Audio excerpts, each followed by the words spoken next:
story? I was living in New Jersey at the time. I had grown up in New York and gone to school there and was freelance illustrating in Manhattan. And in kind of my spare time, I did a comic book called Gizmo that I was going to publish with another company.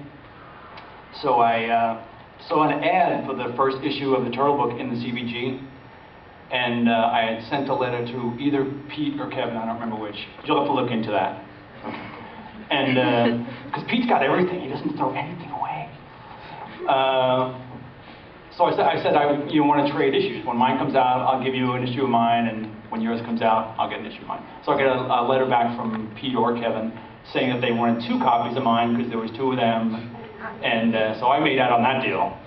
Got 2 issues of the first printing, and then we just kind of started corresponding and talking on the phone, and then it went from there to me going up and visiting those guys in Connecticut, and then when they moved to Massachusetts, when they started to fall behind on deadlines, I would go up and stay with Pete and Kevin at their house and goof off and ink. And I remember we spent like a week inking basically just zombies for that Cerebus Turtles crossover book.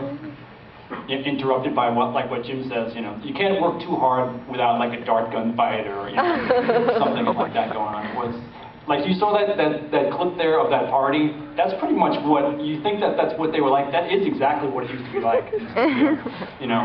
We used to, when I think back of it now, I don't know how we got anything done ever. We used to go out to lunch every day. We'd go out to lunch and it'd be like hours. And I don't remember like staying late, at night after that. I don't know. Yeah, this is all coming back to me as the guy who ran the company out. Yeah. This is before you, Gary. Well, maybe that's a good segue to say, once it moved from the comics to TV success, toys, all the crazy stuff, how did things change working style for you guys and atmosphere around the studio? Well, one thing that happened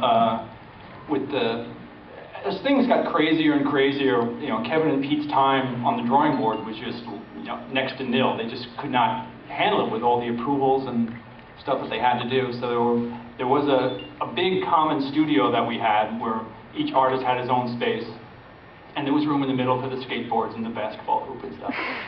And